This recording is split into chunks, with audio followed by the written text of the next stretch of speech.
Welcome back to the watch list. I'm Nicole Petalides. We're watching those EV stocks, and obviously they're making some big moves. Rivian, Lucid, two of the big movers today. In fact, we've seen some down arrows. Joining me right now, Steve Wesley, founder, managing partner of the Wesley Group, also a former board member of Tesla. Steve Wesley, great to see you. Thank you for being here.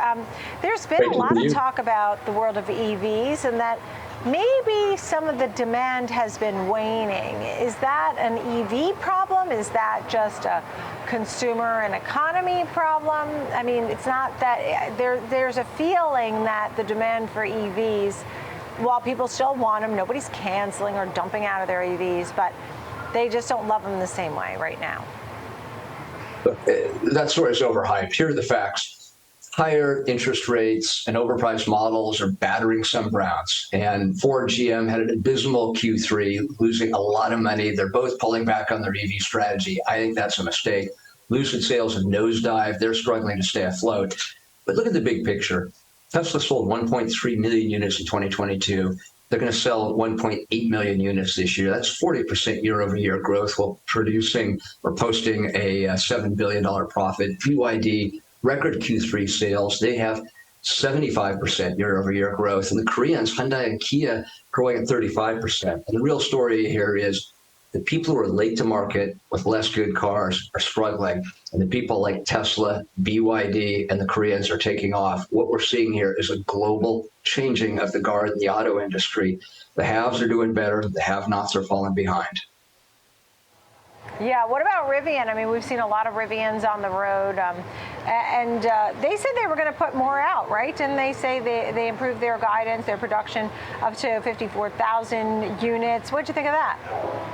Well, Rivian's doing great. They posted record 15.6 thousand deliveries in Q3, on track to nearly triple 20,000 units last year to 55,000 units this year. They've cut cash burn from 2.4 billion a quarter last year to 1.3 billion a quarter now. But they've got to get to profitability. They've got 9 billion cash on hand, and that's only going to last so long. But you got to give them credit. They're the new kid on the block, and they figured out how to build and sell a great truck faster than the big legacy brands that should have an advantage. And I personally, you got to love Rivian CEO RJ Scarrett saying, buying a gas car in 2023 is like building a horse barn in 1910. So that's what he thinks, and he seems to be onto something. You know, we also heard Tesla is going to be producing a cheaper model in Germany at the same time, raising wages for those working there. All good in your opinion? I think it's the smartest thing Tesla's ever done. So just step back a minute. Tesla has reduced prices for all of their models roughly 25% this year. And so at a $32,000 post-rebate for the Model 3, that's already less than the average internal combustion engine car in the United States today. But if Elon can get a $25,000 Tesla on the road in 2 or 3 years, that's the holy grail. That'll single-handedly accelerate EV production probably 2 years. And they're doing that by streamlining manufacturing costs, bringing battery costs down faster than anybody else. What's really interesting to me is BYD is booming in China, selling rapidly in South America, but now they're moving quickly into Europe. And I think Elon sees where this is going. He wants to build the new $25,000 Tesla in Berlin. The next big battleground is going to be Tesla versus BYD for Europe. And I think if Elon can get this car on the market in 2 or 3 years, it's going to be a game changer for Tesla. Right, understood. So you're fine with this, even though it means obviously cutting into the margins and stuff. But that's the point of what Elon Musk is saying. He said, I'd rather gain market share and have more people have access to EVs than looking at the margins. When we look at the way Tesla trades, you know, there's always, is it an auto company? Is it a tech company? What do you think about the current valuation of a stock like Tesla? And where do you think it is fairly valued? Look, Tesla's going to do roughly $100 billion in revenue. People always used to say, Tesla's a cool company and the cars are nice, but they're not selling many vehicles. Well, now they're selling a lot of vehicles at $100 billion revenue, growing 40% a year.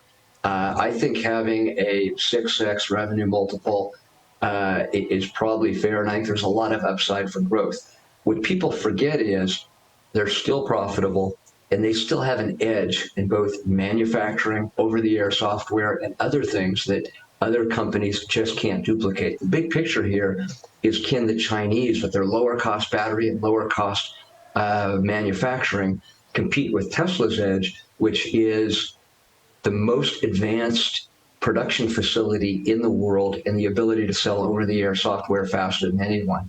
The other thing that's fascinating for me that most investors, I think, don't really factor in is the fastest growing part of Tesla is their energy division. So they got multiple things going on. I think Tesla and BYD, frankly, appear to be pulling ahead of the crowd, and investors have to reward that. Yeah, I mean, you also have Elon Musk talking about Grok for X, and we know that he's often talked about AI when it came to Tesla and full, self-driving, autonomous driving. AI is a big part of this story, isn't it? I'm really now wondering how big. I mean, I wonder if it's huge. AI is a huge part of the story, but what's happening here is what happened with smartphones. It's what happened with a lot of things. The growth line is like this for a decade, and it just feels overhyped.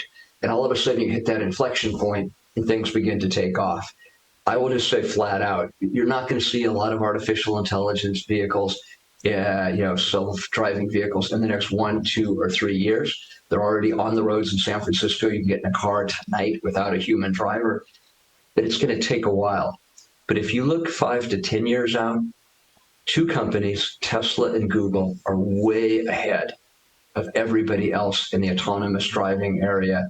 BYD is way behind. Tesla is right there at the front. If you look forward, the fact that Tesla has invested in R&D on autonomous driving where others haven't, you've got to give them an edge on that, and I think that's going to add a lot to the valuation. By the way, charging for that drops to the bottom line. And don't forget, a lot of the cars in the future will not be sold to individuals like they are today.